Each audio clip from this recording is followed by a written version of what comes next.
Now hold it. Hold your horses, Amal. Before we get started, get your party hats on and polish your dancing shoes. It's a celebration. DSE turns 3.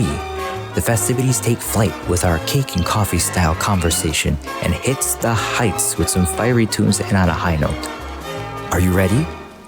Then of Mansa, let's start the show.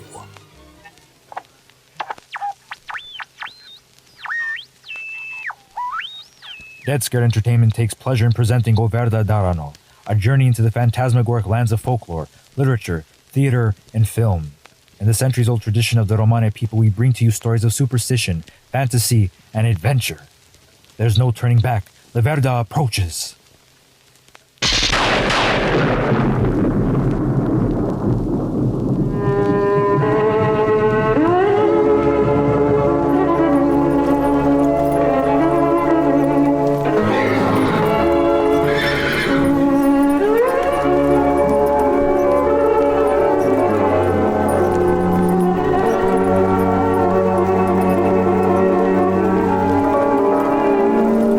Latchi Ratyi Miro Amal.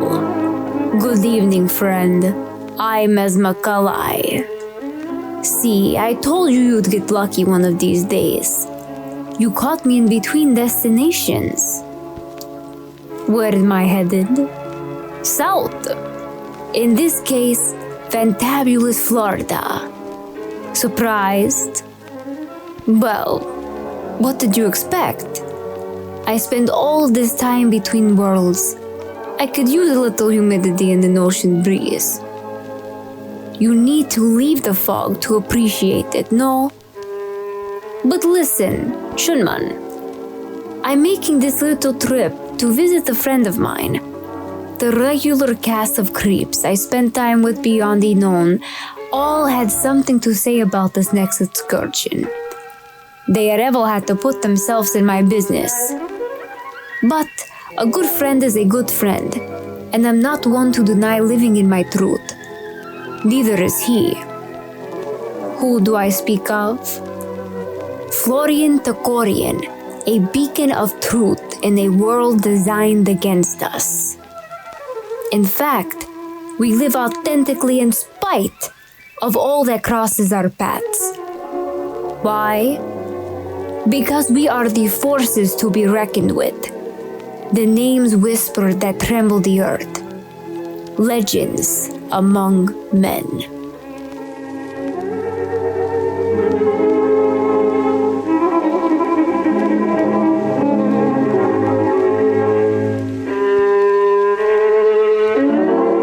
Latchi Ratyi Dead Scared Entertainment. Welcome to Season 4 of Verda Darano, the Wagon of Fear, your favorite spooky Romani podcast. I can't believe it. We're already on Season 4, and what makes this particular episode extra special is we are celebrating our 3rd anniversary, 3 years in the crypt, and I can't believe it. Could you believe it, Raquel? No. I can't believe it. And it's been 3 years. Yeah. 3 years since you had some fun with the pigeons outside of the Daily Center. Started during the pandemic, and it's 2024. Can't believe it. But we're here to celebrate, and we have a great episode for you. And with that being said, we have an extra special guest. Somebody with the amazing talents of acting, with the oration skills of a great orator, and also a social media icon, and I must say, an influencer within the Romani culture as well. Somebody that you know, I know, we all love, and we can't wait to see the amazing videos that he creates. We have with us today Florian Tacorian, and I'm honestly, I kind of got a little bit of some chills here saying that we finally got him on the phone and that we're going to have a great conversation today. But Florian, how are you doing? I'm doing good. Thank you so much for having me. Oh, we're Thank ecstatic. Thank you for speaking with us today. Yes. Let's get started, So, Raquel, you got some questions to get things going? Yeah. So, where did you grow up, and what was your experience like growing up Rom? Yeah, so I was born in Massachusetts, but like my earliest memories are from Romania because I lived there with my family like when I was young, up until I was like 4 years old. And, you know, it was really nice, like, growing up in Romania. I had, like, a very big family, like, aunts, uncles, cousins, like, people who are family, but you don't even know how they're related to you. Yep. And, you know, it was pretty nice, like, growing up with, like, all that culture, like, around me. Like, there was, like, daily, like, feasts and, like, parties and weddings. And it was, like, nice to have, like, that community around us. And then when I was, like, 4 years old, I moved back to Massachusetts, and we lived there for like another year or two, and then after that we moved to Orlando. And like Orlando, it was nice because the community I grew up in was like very diverse. It was very like multicultural. Like my neighborhood specifically was like majority like Black and Latino, but there wasn't really a lot of people from like our community. Like in Massachusetts, I had people from like Romanian communities, Roma communities, and Armenian communities all around us. But like in Orlando, it was like really just like me and my parents. Like most of our families like back in Romania, so it was kind of hard, like growing up in like that multicultural environment, but like still trying to like keep our culture alive. But like my parents were like they were very like stern on like keeping our cultural traditions like alive. Like they would say like, oh, like you don't speak English in this house, like. We try to like keep that culture that was like passed down through like their generations. And I would say like the first time I really like realized that I was like Rom, because you know growing up in like a very like multicultural house, like my parents, like I'm mixed. It's like my parents come from like different backgrounds, so it was kind of hard like you know discerning like which like cultures are which. Like to me it was just like all like just one big culture. But the first time I like really realized it was like in elementary school. Like my teachers would ask me like, "Oh, like where are you from? Like where are your parents from?" Because like that's always been like a question people have asked me. Is like, "Where are you from? Like what are you?"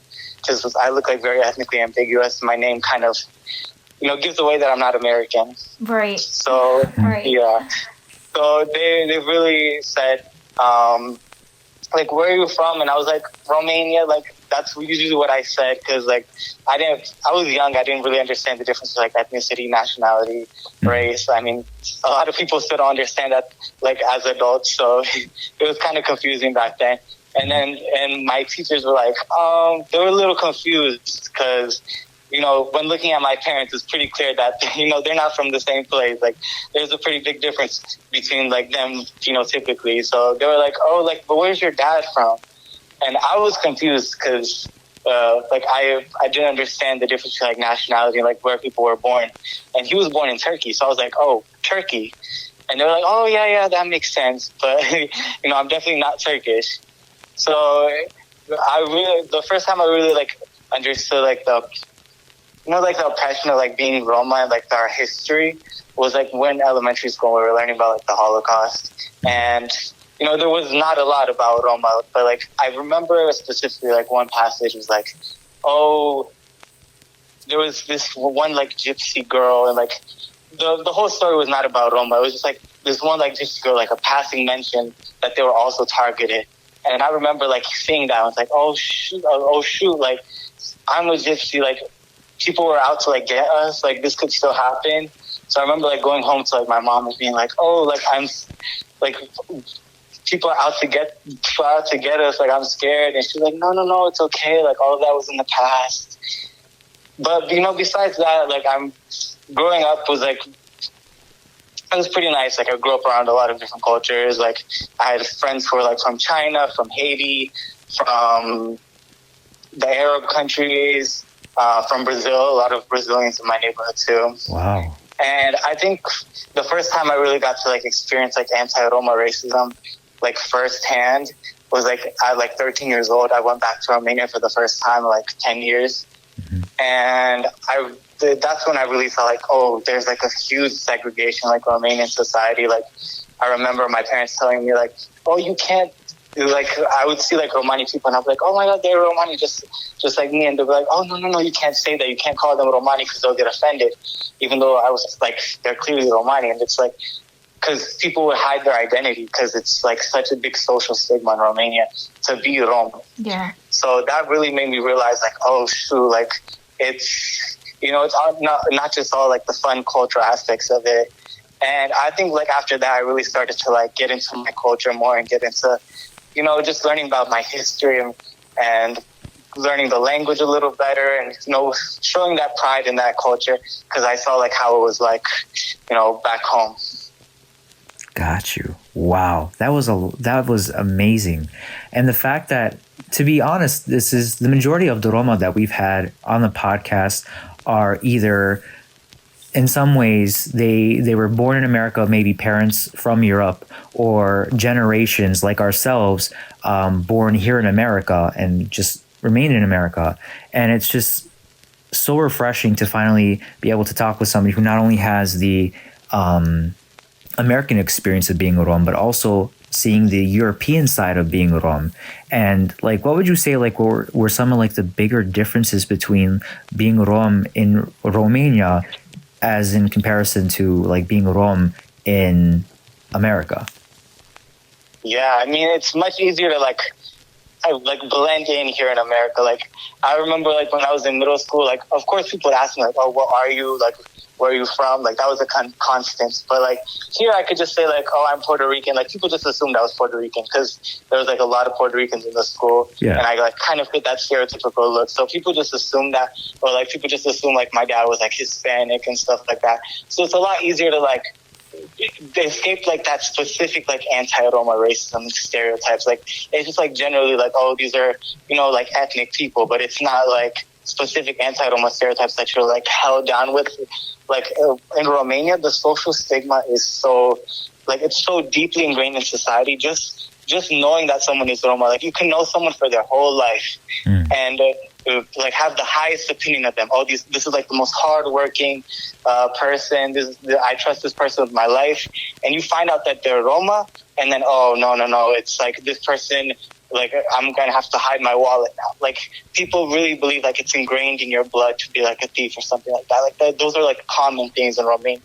And in Romania, you can't really hide because it's like, if you're like brown or if you look like a certain type of way, even if you're not like dressed traditionally Roma, people will know and people will stereotype you. Oh yeah. The funny thing is, and I might have mentioned this before on the podcast, but my 22nd birthday, just to give you an example, because I had that experience with a native Romanian, Gadje, who picked me out of a crowd in the middle of the street and asked me if I was Rom. He says, "Well, are you Gypsy boy?" And mind you, I had a few drinks in me, and on top of it, I was surrounded by a bunch of my friends. A couple of them are bodybuilders, so I'm like, you know what? I want to see if this guy's gonna try something fresh. So I said with pride, I'm like, "Yeah, I'm Rom." And he's like, wow, I would never expect to see a Rom among like society and like on the streets and like with like non-Roma. And so like I got curious. I'm like, what gave it away? He says, the way you talk, the way you dress, your hair, your face, just everything about you just says gypsy. And it was kind of shocking because very similar to your upbringing and sort of like how your experience was in school, that's what Raquel and I experienced as well.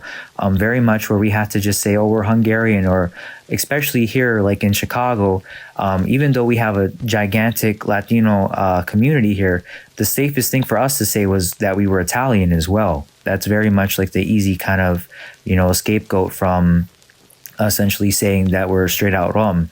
But it changed for us when we were in college too. We were able to be a little bit more vocal about our true culture and such. So, but yeah. You know what's funny though? The thing that I kind of find weird is I'm transparent. I'm not even white. I'm so light skinned that it's you could, well, what I would think is you can kind of never tell what my nationality is. You could say, oh, well, she's just white, Like, even you too, Pierce, you're very, very light-skinned. You can tan, but I can't. Little bit. But see, well, either way, you're still white. Yeah. So, but even having that, like, sort of, like, quote-unquote advantage of being white, right, and white passing. Yeah. No matter what, it was never even a white passing situation with us either. True. Just because of, as soon as we would open up our mouth or have some sort of like reaction to to whatever it may be, somebody at the cashier or anything, people would kind of get this look on their face and kind of question it for a second. And then you get the, oh, well, what nationality are you? Where are you from? Where are your parents from? You know, the typical, you know, whatever questions. But it's so odd to me how people in Europe are so highly like against our people when we are mixed in with everyone there. Like just like you, Florian, you have so many beautiful, you know, cultures within you, and the Roma people have mixed in and kind of intermingled with everyone. So no matter what, people don't even know that they're Rom. You know what I mean? Very true. And it's just so sad when you like you said, you can know somebody your entire life, and as soon as you say something, they want absolutely nothing to do with you. Or they hold it against you. Yeah, they hold it against you. And they turn everybody that's in their circle against you as well. That's terrible. Oh, believe me. And this is something I think that not a lot of people are vocal about. It's just more like, oh, well, you look this way, you look that way, you know? But when you know someone for so long and the damaged friendships and relationships after decades, literally decades of knowing people, it's just sad to me. Yeah, it really is, but I'm glad you can share that experience with us, and make people more aware of what's going on not only here but also overseas as well. very true. And it's, I mean, and with that all being said, you know, also the fact of, you know, coming from such a diverse, rich cultural background outside of just being Rom, like, would you say now that, like, what you've been up to presently, essentially, I'm pretty sure this colors your work, but now that you're in college, now that you're studying at, which university are you studying at again? The University of Florida. Wonderful, amazing. I'm so glad to hear that, because you rarely hear about Roma today, and it's just, luckily it's starting to become a trend that Roma are going into higher education. I was gonna say, like, I'm so glad, because we had some conversation before, and like one of the biggest things that I wanted to touch upon too was about how your experiences within university and how being Roma is coloring your experience there, and how that dynamic is like. What's like, how does it feel being a Rom within college, and especially studying acting, such a physical, mental, emotional, spiritual experience that taps deep within, honestly, your Romanipen in some ways. Yeah. I mean, people here, like, they know I'm Romani, because like I'm very outspoken about it. So like I've always tried to like include my Romani heritage in like the stuff that I do. So like even like my freshman year, like for one of the organizations I was a part of, I gave like a whole TED talk about Romani people, because like I was just an opportunity, like they had an opportunity to like talk for 10 minutes in front of like a group of 100 people, and I'm like, you know, this is the time to like show people like what I'm about. Like it's nice, because in high school, like I really was never like this open about my heritage. Like I would tell people that like, oh, like I'm Romanian, Armenian, and Romani, and then they would just like look at me like what's that? Like you just said 3 things and they all sound the same. Like I don't understand any one of those 3.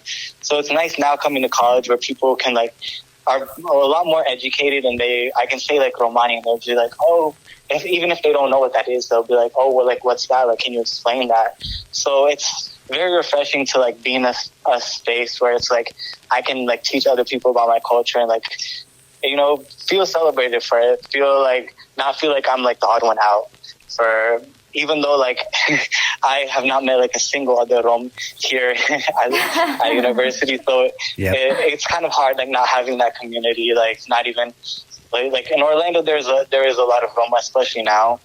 But that over here, like, there's like nobody. So it is kind of hard, like being separated from that community in a sense, like geographically. But it's nice to like be able to, you know, showcase that in my work, showcase that in my acting and stuff like that. Like I bring it up in like all my different classes, like whenever I have the chance to like incorporate that and like, you know, just to tell people more about our people. Exactly. No, even within the realm of animation, it's still technically in some ways what we animators call ourselves as actors with a pencil. And like one of the biggest things is, and one of the things I was noticing is I was going through some of your TikToks, and I love that you did a little piece on how Charlie Chaplin was a huge influence on Mickey Mouse.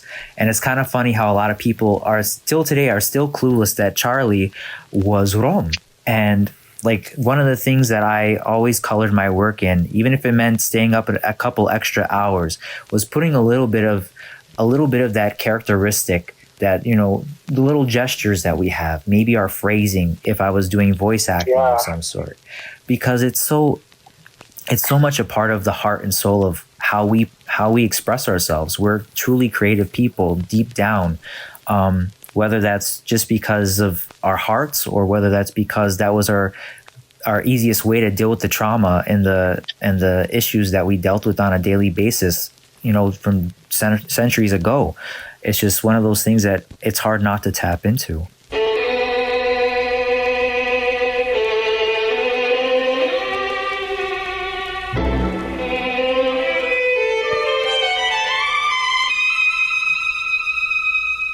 What type of like work in terms of acting do you find yourself really loving?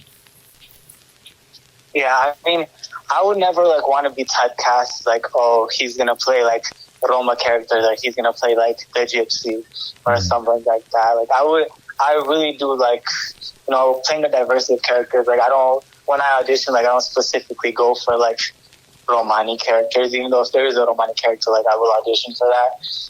If there is, because I haven't seen any. But true. I usually go for like any type of character that I feel like I can personally relate to, even if I don't like personally relate to 100%. Any type of character that I feel like I can establish a personal connection with and really like live in their circumstances, basically. So I've mostly gone for like comedic roles, but like even like a lot of dramatic roles. Like it's nice to like express myself in that way, which we don't usually get to like express ourselves in like everyday life, like let out those emotions. Mm-hmm. So I think it's really nice to be able to do that. Oh, that's awesome. Nah, that's so great. It's funny how like one thing too, like I mentioned before, even in my case, I've always, when I was acting in school, I was typecasted always as either the mobster, the villain, very over the top characters that have a sense of danger or mystery to them, which I do enjoy because in some ways it can bring out different, like very interesting colors. But at the same time, like you, I love comedy. That's one thing that I gravitate towards a lot. Like my daily dose every morning is at least 2 or 3 Tom and Jerry's and maybe a Looney Tunes, just so I could keep myself, you know, lighthearted throughout all the crazy stuff that I do on a daily basis. So, yeah, I mean, it's so great to hear that. Are there particular actors or particular performances that you really feel that kind of resonate with you and the type of work that you like to do, or like that you grab inspiration from? Yeah, I mean, that's a hard question. I get that question a lot. And it's kind of hard because like every single time I see like an actor, like a character, basically like the character they're portraying, it's like I'm like studying like, oh, well, like what are they thinking? Like it's like kind of like an actor's job to like not to like consume the media like face value and like try to think of like, okay, these people are actually acting, like what are they thinking? What are they doing to like express these emotions in such a real way? So I personally, like I've been like looking a lot, especially recently, like I've made a lot of videos about like Romani actors from like the old times. So like a lot of like Romani actors who were like from like the 80s, 90s and like in places like the Soviet Union, and just seeing like how they express like their Romani pen in like such beautiful ways, even though like those medias were definitely not created for them. Like they were definitely created by Gadje to like be very stereotypical, but like something about like just the way they express themselves is like it's just showing their personalities and themselves in like a true and authentic way. Even though like that's now maybe what the writer's intention, like they wanted to create a stereotype. But it's really nice, like seeing how they express our culture in such a way where it's like very authentic and really like from the heart. I think this is a good part of the show. We should take a moment to pause and tell the people to go to our store, right? I think, yeah, now's about the time. Do you think they know? I don't think they know. How are they going to go to the store? They don't even know what we got. They don't know that we got shirts, we got mugs, we got hoodies, we got crew necks, we got stickers, and we got greeting cards. Yeah, we got a lot of stuff. And prints too. Yeah, I bet they'd like it. I think they would like it. I figure if they listen to this, they probably would want then some they of the would merch. probably want what we have on our website. So gotta head to deadscaredentertainment.com. That's deadscaredentertainment.com, because they'll forget this. Yeah. We can always make a commercial about it. We should make a commercial about it. But nah, this ain't gonna work. yeah. All right. It's all right. Raquel and I, when we first started on Dead Scare Entertainment, we were unsure. We knew that we were going to be opening like a pretty much a blank canvas when it came to Roma representation. But then when you came on the scene, and once you like started gaining popularity, as well as Romanistan, and as well as a number of like a very small, which is kind of sad, but hopefully soon will be, a lot more, but a number of other pages that really devote themselves to the Romani experience. It was so inspiring, and it just put a fire under my ass to kind of like to be more vocal as well about being Rom, because again, there's so little representation. And I mean, do you know like what brought you really to that point? Because I understand obviously you have the pride in the culture, but like what really told you now's the time? What was that moment like for you when you knew this is how you want to go about maybe speaking your mind and your voice? Yeah, I mean, like, I never expected to, like, become a Romani influencer. Like, when I first started making TikToks, it was just, like, something fun because I was bored during that pandemic. Like, I would have never expected to, like, be doing this type of stuff. Like, I did not go into this thinking, like, I would even make, like, stuff about Romani culture. But I was just seeing other people, like, post their cultures and be proud of it, and, like, just people embracing their cultures, and people in the comments, like, oh, my God, your culture is so beautiful. I'm like, let me do that for my culture, because my cultures are beautiful too. So like, let me share that. And when I did that, there were a lot of people who were like, oh my God, like Romani culture is so beautiful. But then, as you can expect, the comments are also filled with a whole bunch of racism. Oh yeah. So I think that I really got into this position like out of spite. Like out of spite, all those racists in those comments, like trying to make me feel bad when I was just like trying to uplift myself and like my culture. And like all the misinformation, because like I would like try to like search things up like about Romani people on TikTok, and there was just like all like misinformation. Like there was not a single Rom who was like making content that was like actually educating people on this. And I was like, you know what? Like if they're all gonna be like this, if they're gonna like be all this racist, like I might as well like speak up. It was like I just felt like something like I fell into, like just being a Roma on social media. It's something that like I had to do, I guess, in a way. So, and I'm also like very stubborn. So I was like, if they're gonna say all this stuff about like Romani people, like I'm gonna, out of spite, I'm gonna grow this like page and like educate people more on Romani culture. I love it. We love it. Prekoi, sa prekoi. I love it. So no, that's, and I'm so glad because, in some ways it's like, again, we've been talking, online for a while, but it just astounds me just how similar we all operate. Because one of the biggest things that I it's kind of funny, like I have my cousins, they make fun of me for this, but like one of the things I have on my calendar, I have a big whiteboard in my room, and it says like sort of like daily to-dos I have. And one of the big things in bold letters is major spite work. Because in some ways it's like, it's one thing to do it just because you love something, but in some ways you're always defying the odds in some ways, whether if it be actual people in front of you or just the universe itself in respects. You're breaking the mold, and there's so much against us essentially, that to not try to essentially operate from this point of like, okay, dish it because I'll give you double on the way back, essentially.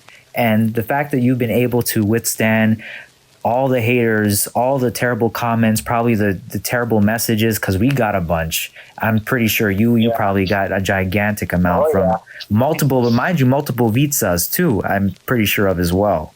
So, I mean, it's... The only time you'll hear from them is if they're telling you, like, oh, you're saying this or that wrong, or why are you outing us? It's always the concern of kind of exposing and doing that sort of thing, which by all means, I completely understand that. But for those people who are living in modern day America and society like we are, it's really hard to conceal that, especially if you want to live within your truth. And I also want to commend y'all for like what you do and like your entertainment company, because it's important to like be represented in these like spaces, especially like this like horror, like spooky area. It's like we're always the villains. We're always like represented so badly, and it's like it's all part of like a process. Like it's all like putting those pieces of the puzzle together. Like it's not enough to just like have activism. We also need to have like these like companies like supporting us, and like this representation just to exist is very important. Yes. Exactly. And see, when Raquel and I started DSE, we both grew up essentially two little Roma kids watching a bunch of old movies by our grandparents. And I mean, I will say there was a lot more, and it was false, obviously, false representation, but there was still source, quote unquote, representation of Roma within older narratives, because at the time a lot of the people that were making films came from Eastern Europe or from the European background at the time. Film was very much within that sort of range of like that those particular cultures, especially if you look at a lot of the major production companies all came from either German backgrounds, Jewish backgrounds, English backgrounds, all that are very familiar with having Roma a part of either their villages or their folks tales, whatever it may be. And Raquel and I realized that, hey, from young we noticed that Roma were either the villain, we were always a soothsayer of some sort, we were always the foreshadowing of ill tides, whatever it may be. We were always more or less portrayed in a dark color, essentially, on the screen. I still fell in love with horror because it was just a genre that had so much potential, and there was a lot of pathos in the characters. And that's something that I'm pretty sure you can respond with as well, is that it's the idea is that if you look at a lot of these characters, they color humanity themselves. It's kind of funny we're doing this because a couple days ago was Lon Chaney Jr.'s birthday, and he was one of the most, more or less, like when his performances pull on the heartstrings the most in The Wolfman, because he didn't want to become this monster, essentially. And luckily there was Maleva in his corner, who was trying to essentially help him through this horrible time that he's experiencing, this horrible moment in his life that obviously ended in his, at least, temporary demise. If you know the history of the films, he reprised that role many a time, including all the Universal monsters. But speaking of spooky movies, what was like Halloween like, and what was sort of like the way that you and your family kind of dealt with sort of like more the realm of horror, whether it be in film, television, or just, again, like within the realm of Halloween? Yeah, so yeah, they, at least when I was there, they did not celebrate Halloween in Romania. But like now, like I hear like stories about like, my cousins, like they go like celebrate Halloween in Romania, which, you know, kind of perplexes me. Like, to me, like Halloween is like a very American holiday. So it's interesting that it's like spread over there too. It's kind of funny to think about like people going like trick-or-treating in like the communist blocks. But yeah, Halloween for me, my parents didn't really like the horror and like evil aspect of, not like evil, but like Yeah, you get what I mean, like The kind of, darker like, side, the spooky occult aspect side of of it. They it. associated that with like I evil, so they were like, "Oh no, we don't celebrate Halloween, but we are gonna go trick or treating and get like free candy because it's free candy." So There you we go. did like dress up. Like I did dress up. So Halloween was like a very like fun time for me, but like my parents did not let me watch like horror movies or like spooky movies. They themselves, they do not like watching horror movies at all. And they don't really like the spooky things either. Like I remember when I was like 10 years old and we went to St. Augustine, and I had to beg them like, oh, there was like this spooky ghost tour, and I had to like beg them to go on there. And then like after we got done, they were like, I can't believe we just let those guys just scam us. Like we just throw away our money for nothing. And, like every single time we go back to like St. Augustine, they're like, remember when you just when you took us on that stupid little ghost tour and made us waste money? Yeah. They'll never let me live that down. But yeah, I mean, I personally like I've gotten more into those like scary and spooky movies now as an adult. Like by myself, like personally, I like the psychological thrillers a lot. Like I like the movies that like make you think, like that keep you thinking, like even after the movie's done. Like I like those movies where like I can just be like going about like my everyday life, like just thinking about like, oh, like what does this mean, like, and like putting myself in the story, kind of. So one of my like favorite like psychological thrillers, like I guess like horror movies in general, was like Get Out. I really like just like that psychological aspect, and like I like supernatural as well. But personally, for me, like humans are like the scariest. Agreed. Like the scariest monsters in like the horror films.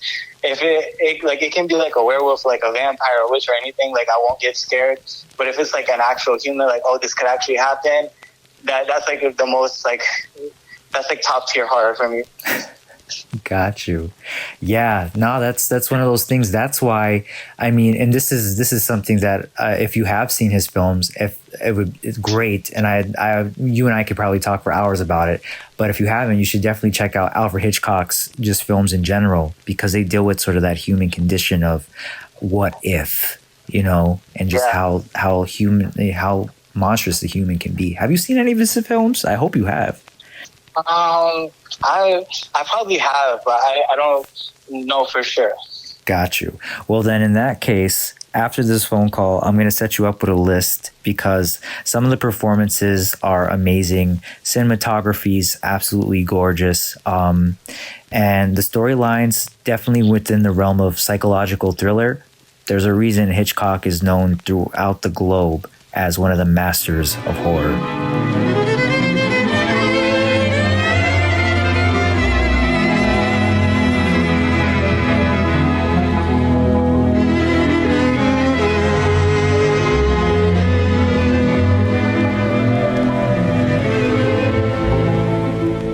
Back onto Halloween. Did you have a favorite costume or favorite memories in terms of like what you dressed up as, or like, anything that really stood out to you? Favorite costume. I was never really allowed to like dress up as like scary costumes. But honestly, my favorite costume was not like anyone else. Like the costumes I wore were like pretty basic. Like I wore like an Incredibles costume one time, or like a Star Wars costume, just whatever I could find at like Walmart to like get candy for trick-or-treating. But my favorite costume was like one time, like when I was like a little bit older, like when I was a teenager, and my mom had like a Halloween party at like her work. Like there was a costume contest, and I was like, oh, like you have to do this, like it's Halloween, it's a costume contest. And I was like, you know what, you're from Romania, like it's only fitting for you to be the bride of Dracula. So I dressed, and like you already come like built in with the accent, because she has a very like thick Eastern European accent naturally. So I was like, it's gonna be perfect. So I made we went to like different stores, like made like this whole like elaborate Bride of Dracula costume for her, and like there was like a really good costume, like first place, like this one was like straight out of a horror movie, who won first place, but she got second place. So I'm very proud of that costume. Nice. And it's funny you mentioned that too, because it's one thing to be Rom. It's also another thing to be straight from Romania, because even like say for example, like Raquel and I, when we say that we are Rom, if people understand what or Romani, they'll say, "Oh, you're from Romania." Like I have close friends that when I first got to know them, that's what they immediately thought. And they said, "Oh, well, that makes sense. No wonder you're in horror. No wonder you're like a vampire. You come from Romania." And I like laugh because, and to me, it's like one, I'm from Hungary, like Austro-Hungary, like essentially modern day Slovakia. But on top of it, it's just how funny just the stereotype from that area alone is. And I'm pretty sure you've probably experienced something along those lines at some point.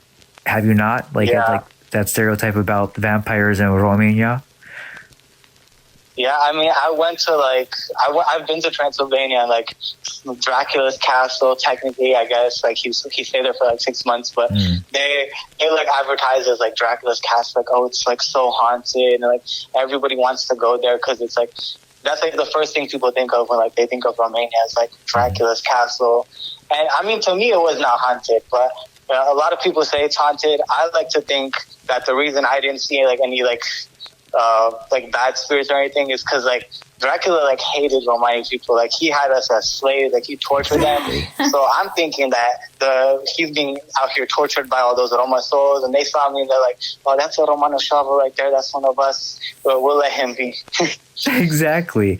And see, I'm so glad you mentioned that, and the fact that you actually visited there, because it's one of the biggest things that DSC's been kind of working on. I've been doing some writing, is how we can incorporate that, because I remember I was a part of a Harvard study years ago, and one of my relatives sent me a book about Roma slavery throughout the ages, and one of the things that they talked about was about Dracula's reign in Romania and at his height, and what he was doing, and the horrible things he was doing to the Romani people, because they were considered a disposable population by literally considered them the worst of the worst, completely disposable, and it was sad. And in some ways, it made me take a second back and say, something that more or less became a part of my image as just an individual, how do I, it's kind of in some ways ironic, I found out, but at the same time, Yeah, and spite. Exactly, that's what I realized. Again, spite. So I love that, and that's the conclusion I came to. It's like, okay, we see what the narrative is. Let's change it. Let's color him differently.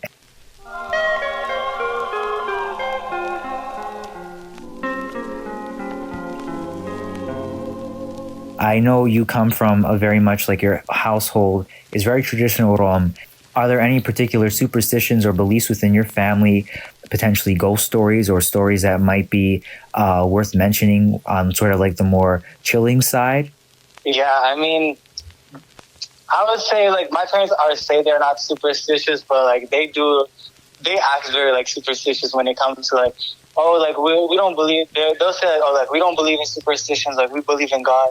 But then they'll be like, oh, like I just dreamed about like someone in my dreams. Like go check up on them. Mm-hmm. And they'll like swear like, oh, like this person just died. Like, oh, I had a dream about them. Like they have like a lot of these superstitions with like dreams. Where it's like I try to tell them like, no, it's just like psychological. But they're like, no, like it's something there. It's something there. And yeah. Crazy. Yeah. Have you or the family ever experienced anything supernatural, like in the realm of, like I said, like maybe ghosts, or like if you felt like maybe there was like an evil spirit in your presence or something? Or like, is that something that, again, you guys probably were lucky enough not to experience? I mean, for me personally, I just feel like I'm very oblivious to things. Like I like people say like I live in my own world. So it's like, there could be like an evil spirit right behind me, and I'm just like, enjoying my day, like maintaining my peace. But I would say like I've had like a lot of like scary experiences. Like I could tell you like scary stories of like situations that I put myself in, but I don't know if there's like anything like supernatural that's like specifically like, oh, like this like supernatural thing happened to me, and it was like very spooky. Even though, like, sometimes I try, I feel like I went on, like, a ghost tour and stuff like that. But I don't know, I'm very oblivious. I don't notice these things. Well, in some ways, you're lucky because there's some people who just somehow it passes over. Some people who can't avoid it at all costs. Exhibit A, but at the same time, like speaking too about like more or less having going back into like sort of like the older beliefs and such. Were there any sort of like stories within like maybe even growing up from childhood? Oh, don't go here, don't talk to this type of person, or watch out for this. Were there anything? Because I know the Carpathians were they're completely littered with so many cryptids, so many mythical creatures and beliefs. I mean, we've had friends straight from Europe who told us some crazy stories about the things that have happened back in Europe. Yeah, I mean, there's a lot of folk tales like I grew up hearing, but then like even now, like I've like read a lot of like different folk tales about like these like different like mythological creatures they had. I know like a lot of Romani folk tales. It's like the scariest part of the Romani folk tales is like being separated from your community, being alone. That's like the scariest part for like the people. And like I remember like this one story where it's like this Rom got like by himself into a hot tub, and how did it go? And he went into the hot tub, and there was like this mysterious like shady figure on the other side, and he just like kept talking to it, and realized that it was actually Obeng. It was the devil, and that devil was like trying to keep him in the hot tub to try to like take his place. I don't know if you ever heard this story before, but like he was trying to take the place of that Roma, like essentially make that Roma Obeng. So that was like a very scary story to me. Like just I guess like the main takeaway from that is like you don't know who you can trust. Like there's a lot of like scary like figures and like folk people as well. I know like in Romania they have like the ursitori, which are like fairies who they like decide like the fate of like they're kind of like oracles in such a way, mm-hmm. And they like decide the fates of people like spirits in such a way. Interesting. Do you know of anybody, or like even like again, even if you have friends out there who maybe had experiences like this with say like those particular creatures, or more or less this is again folk tales that just sort of somehow stood the test of time? See, I'm not exactly sure if I know anybody who's like had experiences with them, but it might just be that it's kind of like a stigma to associate yourself with that. With like saying that, oh, I saw these things. It's like something that's like usually still like under the table in sort of way. Like people don't like outright say, oh, like this happened to me. It's like they'll like set you aside and be like, hey, like I saw this thing. Like I saw like, this creature and like it's like haunting me. I've definitely had like people like, especially back in Romania, they'd be like, oh, like there's like this spirit haunting me, or like there's this like thing that's like it's not letting me sleep, it's not letting me like live my life. And see, for me, like I'm again like very oblivious. I'm like, well, like take some melatonin, like I don't know what to tell you. But yeah, I've definitely had like people tell me about like these stories, but it's always like very quiet, like kept under the rug, because again, like we're like, especially over there, like they're very Christian, like they don't want to like admit or like say anything like, oh, like God's got me, like if I have God, that's like nothing else. So that's like kind of how it goes for like at least in my community.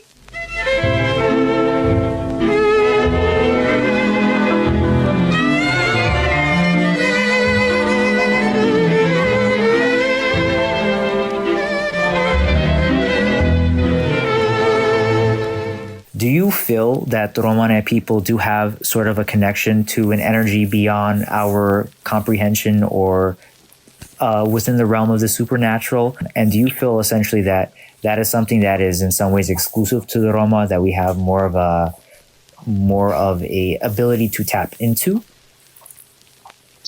Yeah, I mean, if a guy would have told me like, oh, like your people are like supernatural, you're like mystical and stuff like that, I'm like, I'll immediately like shut it down, like no.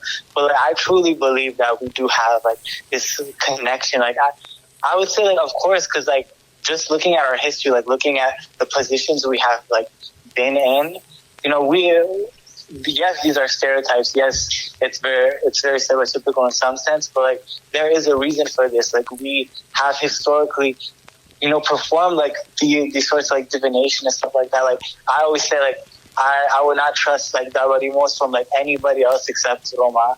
Like I genuinely think that we have found our own ways, even if it's like to cope with oppression, to cope with like not being accepted by like outside society. We have found our own ways to like connect ourselves, like nature and like just like the world outside of like what we can see. So I think that we do have like a very special connection with that world specifically. Like I personally am not like 100% like a believer of Dabarimos and stuff like that. Mm-hmm. But if I've never seen any like fortune teller or anything like that come as close to like Romani people. Like there are like Romani people have like predicted, like for example, like my dad has always said that like a fortune teller told him like the exact like first letters of both of our names, stuff like that, and they've told him like very specific details. So I've heard that from like so many people. So we did not like build this reputation for nothing. Like there's definitely a connection there.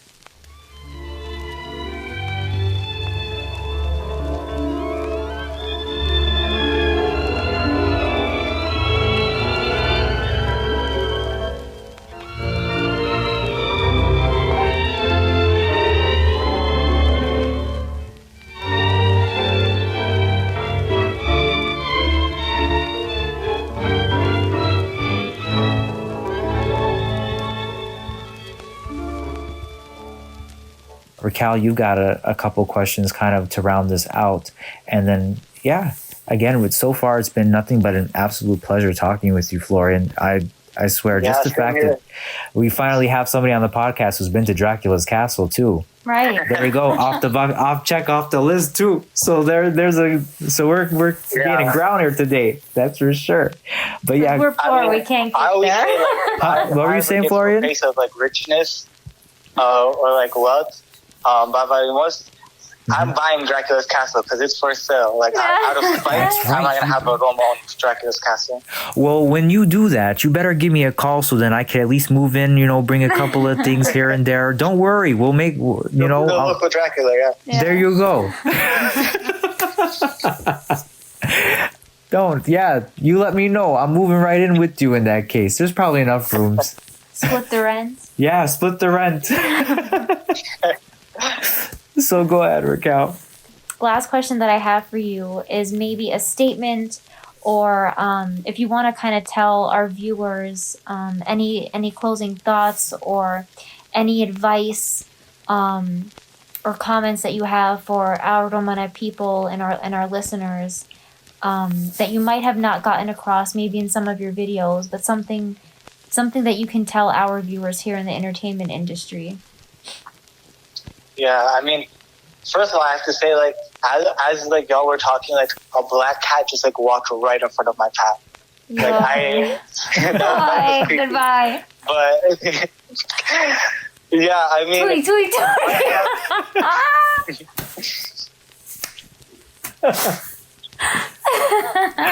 Go ahead. I'm so sorry. We're crazy here over here.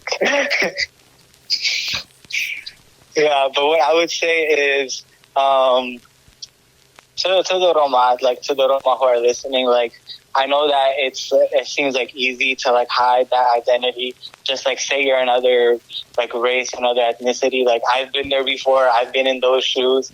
But I would say like, yes, it's hard. Yes, there's a lot of like racism that, experience on a daily basis. And, people's perceptions might change. But at the end of the day, it's so much better to like live as your true authentic self and like declare yourself, your culture out there that you are Roma, because there are people who care. They even like Gadje, there are people who care and there are people who want to learn more. And that's how like we can like to get rid of these stigma. We can get rid of this idea that you can know someone for however many years and you find out that they're Rom and you're like, oh my God, like they're a criminal now. I feel like this is like the generation for change. This is the time that, we can change these perceptions. And I believe that, it'll take some work on all of our parts, but we got this. Oh yeah, we do. And one other kind of like one little tidbit also, because one thing we also have a lot of is a lot of creatives. And I understand you're still in university, so completely understandable. But in terms of like maybe some advice you have for those who are maybe looking to get into the acting realm or to get into just a creative field, is there any advice that you have so far from your journey in this industry? Yeah, I mean, I would say, like, don't be scared to, like, show your true self.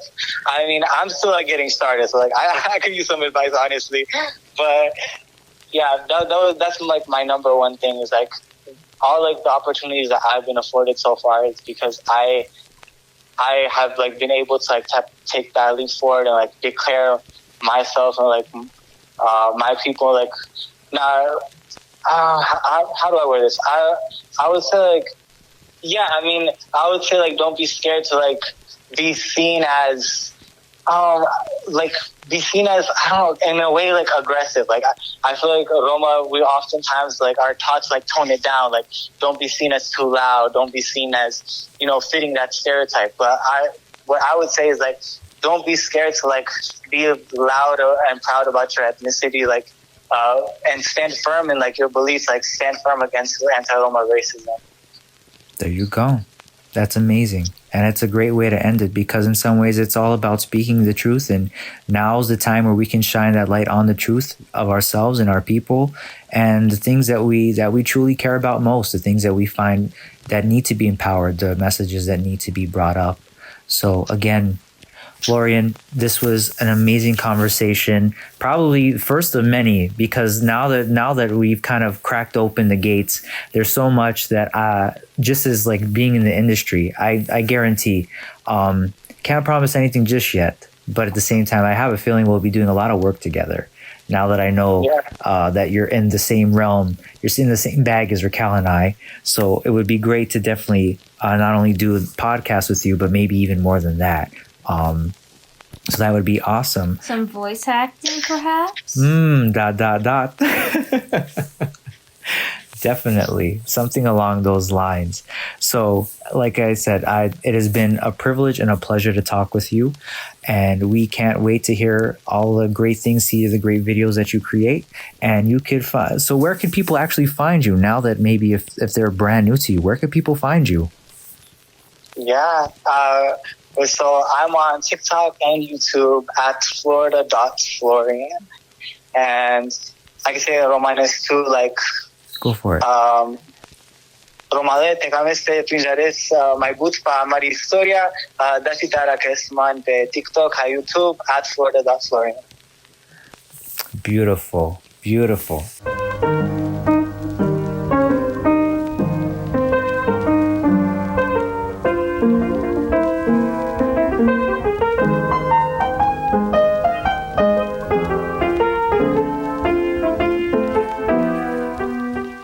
There is no such thing as a Romane celebration without music. In the best of times and the worst of times, Roma have for centuries persevered all that has crossed their path with a melody in their stride, step by step, note by beautiful note. As time marched on, the sound of the Roma experience has changed drastically. So, Verda Darano presents a small selection of 3 songs, 2 old, 1 new. Our first number is Shalamon by our great-grandfather Albert Horvat, performed by Alex Udvari on cymbalum, Ryan Goldie on guitar, and myself on violin. This recording was originally featured in my 2018 animated short film, Shunlen.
The second piece is a cavalcade of Maja Roma Nota as featured on the album Pasha Roma Lavuta.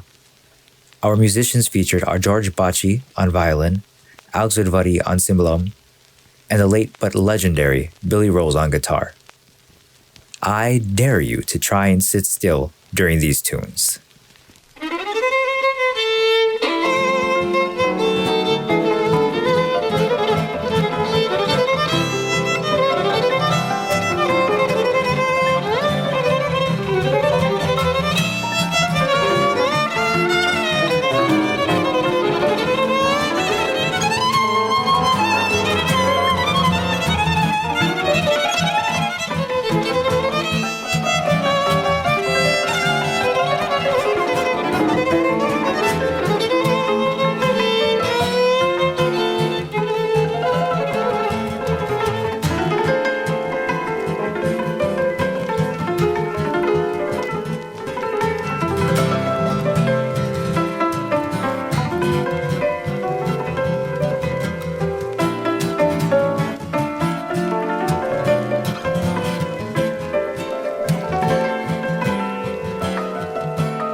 Our final selection is one of my original songs, written a number of years ago. The song is titled Dreaming of You. Yeah, it's been a couple days and I haven't seen your face, but I'm still dreaming of you. I've been asking all our friends where you're at and how you've been, 'cause I'm still dreaming of you. Why did you go so far away? Seems like yesterday I saw your face. Now you left without a trace. Yes, it may not be today, but I know I'll find a way back to you. You would never think you learn what it's like to toss and turn, 'cause I'm still dreaming of you. I know you know knew I wasn't smart. Let you run off with my heart. Now I'm left dreaming of you. Why did you go so far away? Seems like yesterday I saw your face. Now you left without a trace. Guess it may not be today, but I know I'll find a way back to you.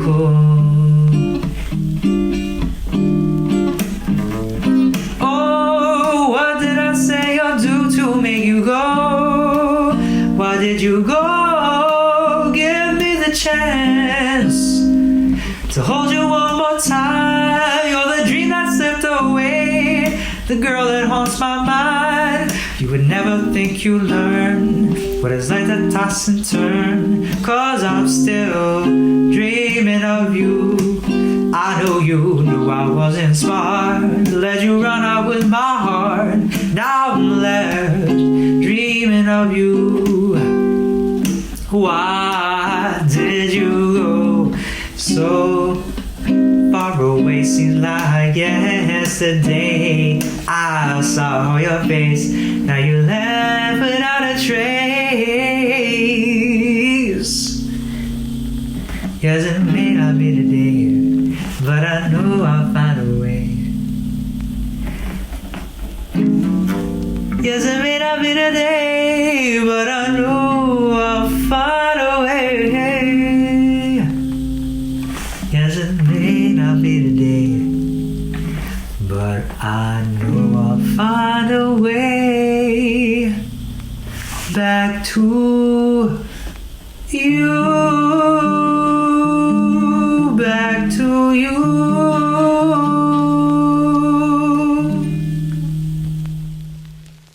Thank you for joining us on this special episode of Verda Darano and celebrating Dead Scared Entertainment's 3rd anniversary. We hope you creep your way back to us soon. Tonight was a real swinging wake. But before you go, we must leave you with these words. Gia kor mangav tuke baktalotrom preko tunya ripet. Till then, I wish you safe travels through the darkness.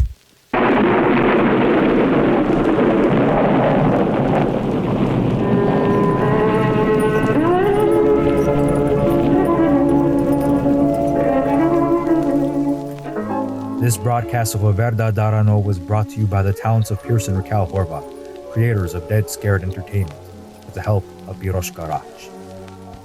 You've been listening to a production from Dead Scared Entertainment, where terror is our tradition. Good night.